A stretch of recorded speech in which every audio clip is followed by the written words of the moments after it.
Okay,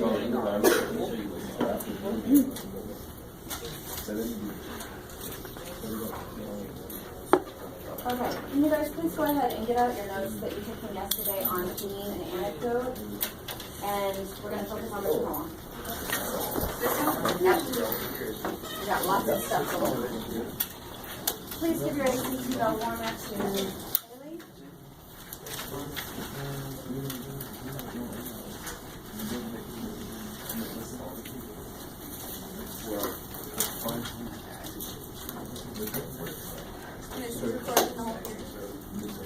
Hopefully that will not bother you, okay? This is Tyler, and he's recording this class because I'm taking a Regis strategies class, so I'm using this as a sample, a lesson plan.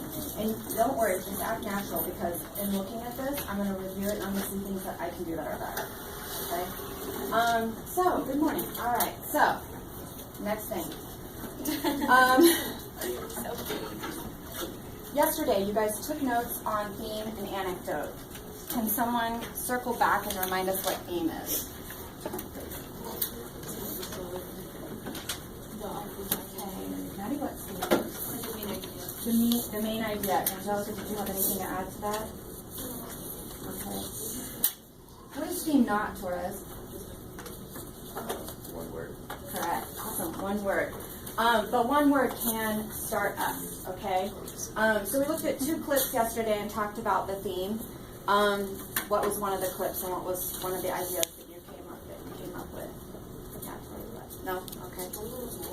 One of them was Lorax and Coach Carter. Coach Carter. And what was the theme? Teamwork makes the dream work. Teamwork makes the dream work. Good. I was trying to remember that last night. And the other was, I think Zach, you had a good idea about the Lorax. What was it? Absolutely. It takes one person to change something. And with theme, when we look at that, it's worded so that we can pick it up. It's that claw, that visual claw that I was thinking, like those video games. And you can drop it into another time period. Okay, so segueing into time period, today we're going to look at a poem. You've got it in front of you. It's called Friends and the Klansmen. It's a little controversial, but I know that you can tackle it.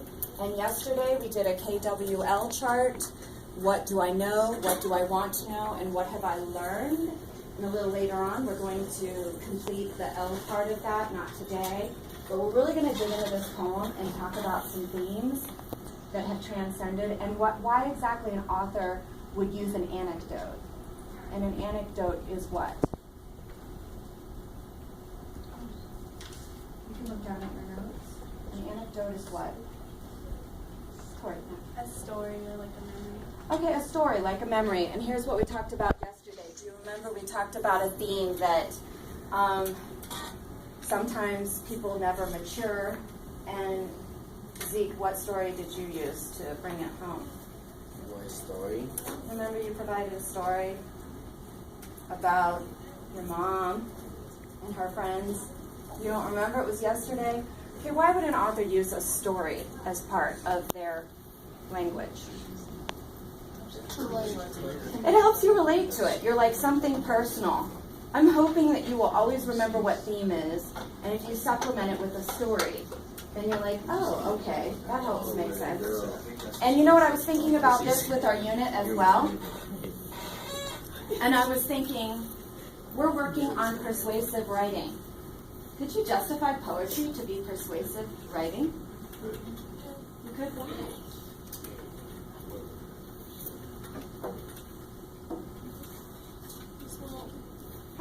How could you justify poetry being persuasive writing? Megan?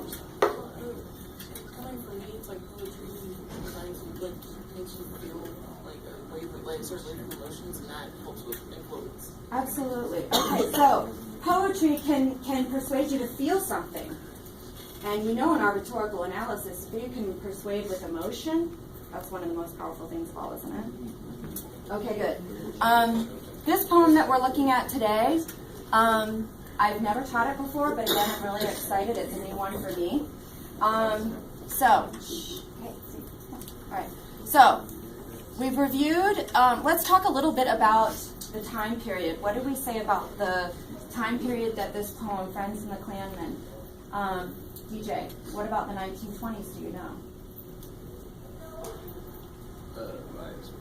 It's specifically by what? What do we know about the 1920s? We brainstormed yesterday. Okay. That's okay. Yeah. Like parties and Okay, so it was a really extravagant time. What were some other significant things, Christian, in the time period? In the 1920s? Yeah. There was the gangster lifestyle, outlaw alcohol. Okay. Gatsby lifestyle, popular. Segregation. Okay. And that's huge. Segregation. You know, my dad used to tell me stories. He was born in the 40s of when, you know, there were separate water fountains.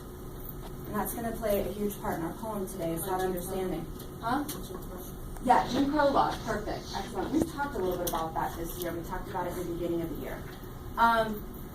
So, did anybody do their history and find out when women were granted the right to vote?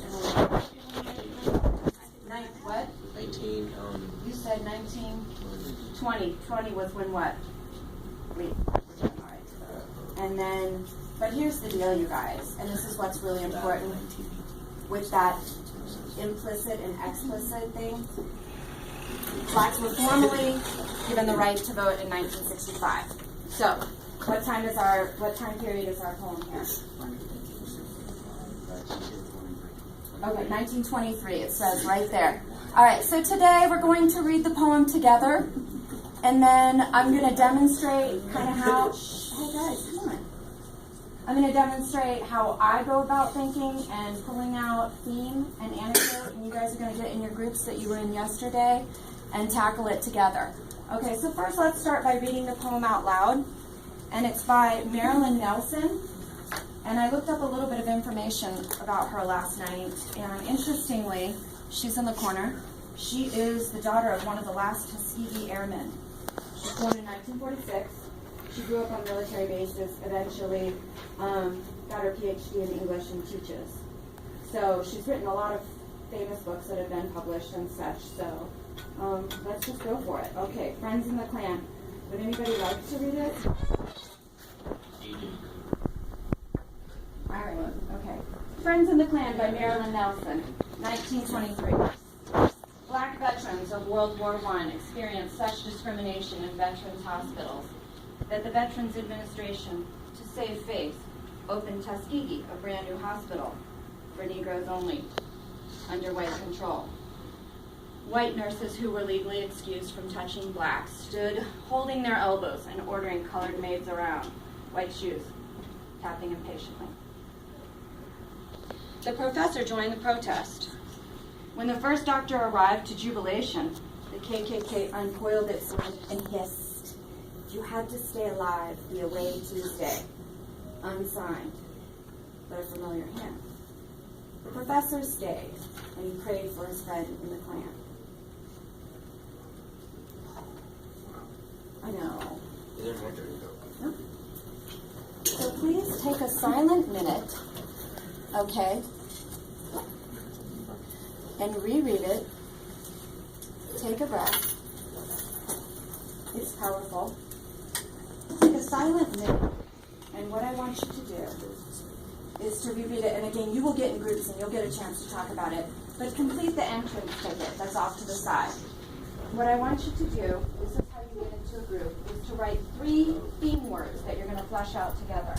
Reading match, take a minute, and fill out this with 3 theme words that are going to springboard a conversation for your group and a question for the group. I did an example for you here on my sample.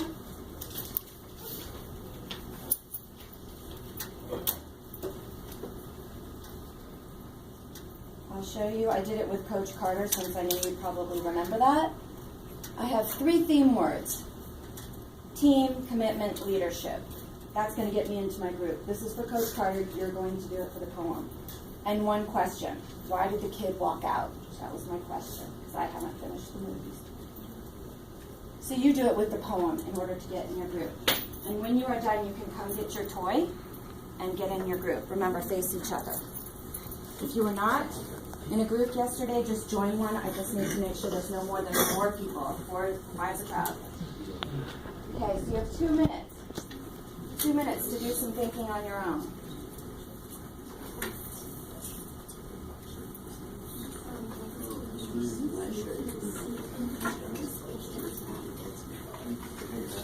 Wait, Miss, so you haven't watched Coach Carter? Hmm? You haven't watched Coach Carter? Yeah, I did. A long time ago, though. I gotta watch it again now. See what you missed?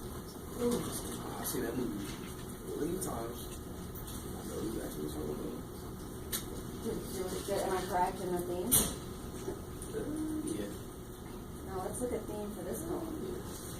There's no wrong answer. This is just to get you into.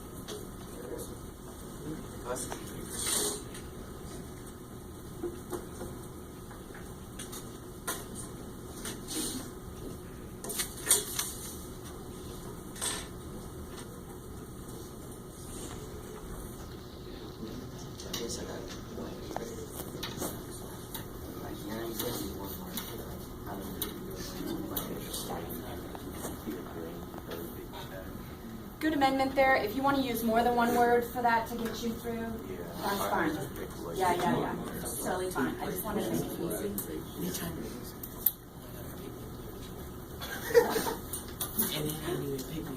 Come on.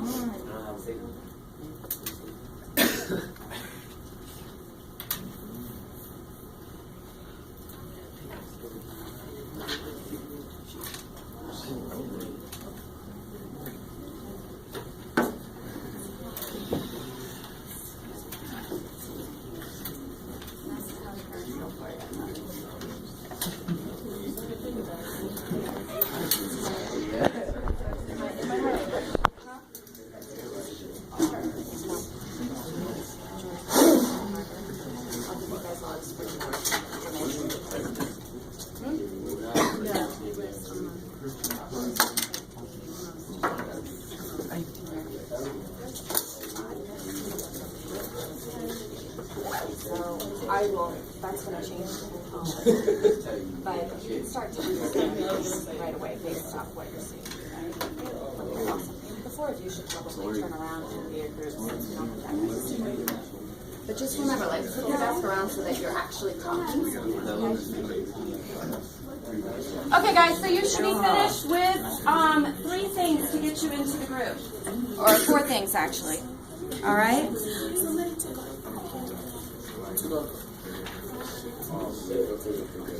Oh no.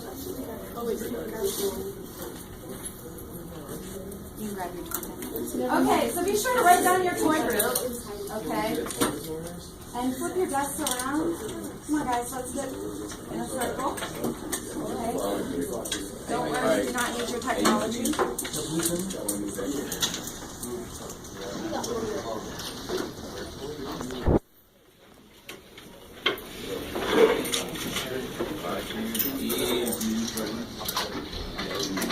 Okay, now that you've done, are you guys prepared? Yeah. Cindy, get the Hot Wheels car. Over there. Yeah, right now. Right now. Okay. Oh my goodness. All right, so bring in. Would you like to get in there? Okay.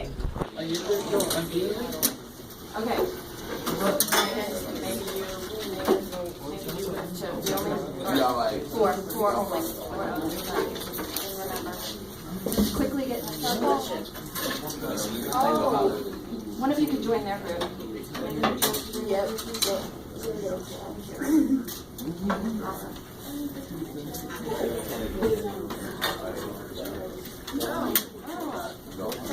Yeah.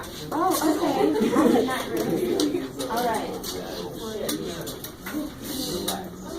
Okay. So, what are we going to do next? Okay.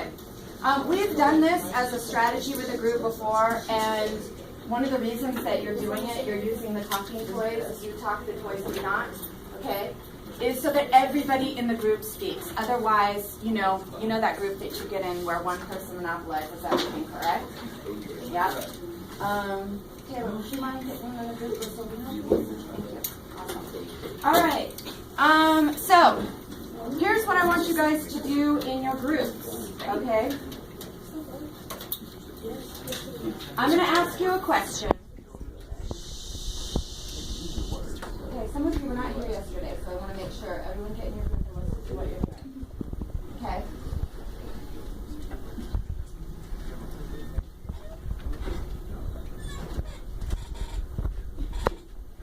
I don't want to talk in great detail about this, but it's really important that you have a little bit of background information. Does anyone here, you will talk in your groups in a minute. Please put your technology away, you don't need it right now. Who is the professor?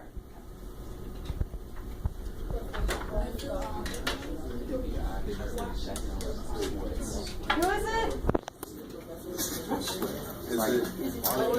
It's George Washington Carver, yes. And that's an important thing to know, all right? Okay. I don't want you guys to struggle over knowing who this individual is. Because, I'll go ahead and kind of fill in your history there. Thank you. What do you know? Well, I'll let you do it. Anna, what do you know about George Washington Carver?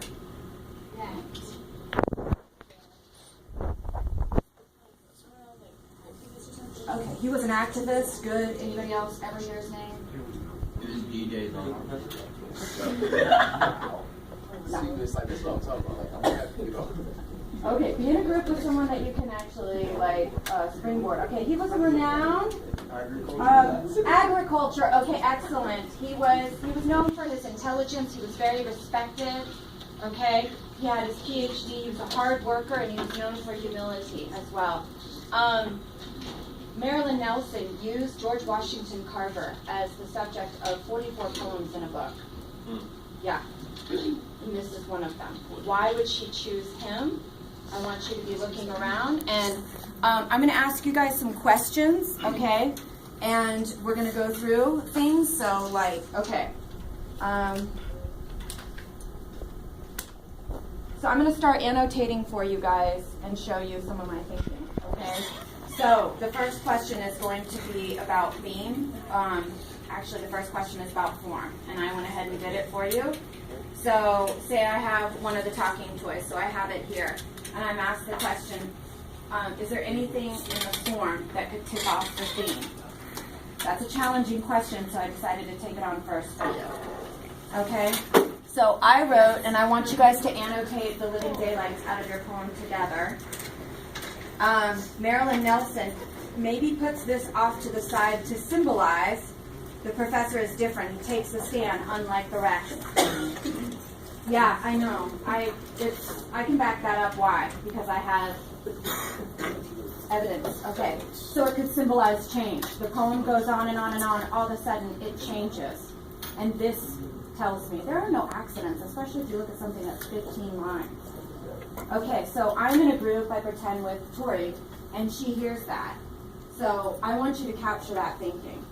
In those three or four little group notes, I want you would write Miss Strickland, and then what might you write?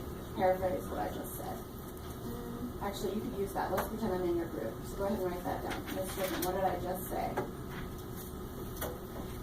Come on. Okay, Angel, what did I just say?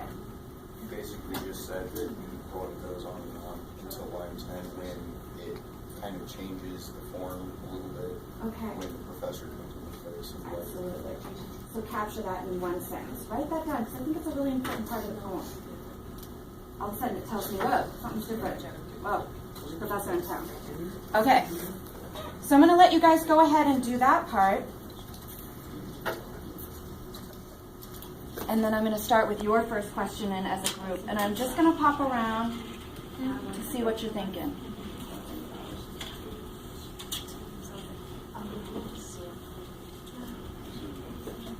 Decide who's going to go first, who's going to talk first. And they will hold the toy.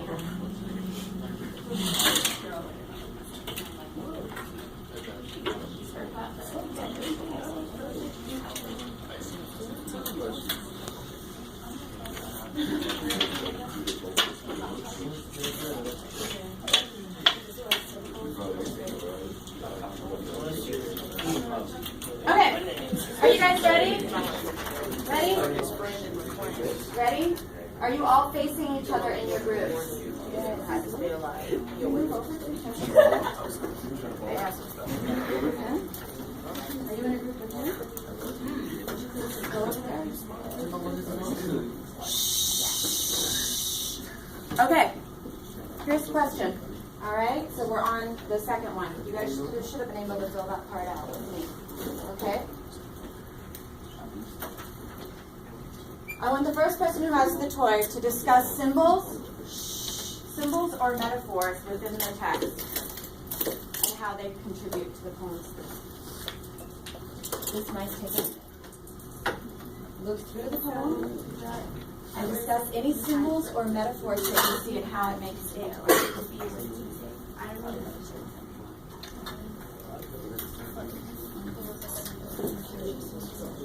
Yeah, like I got Put away your phones. no, I'm just gonna drill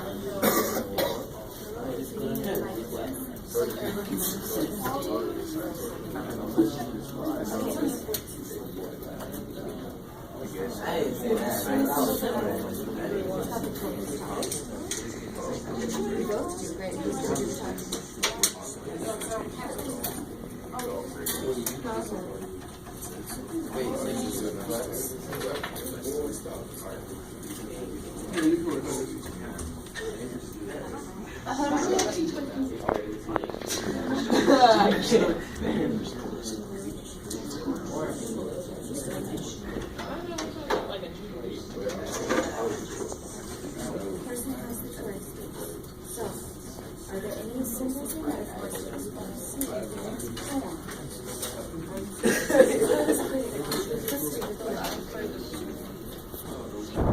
Did you guys write that framework? Discrimination, but you got it. To us?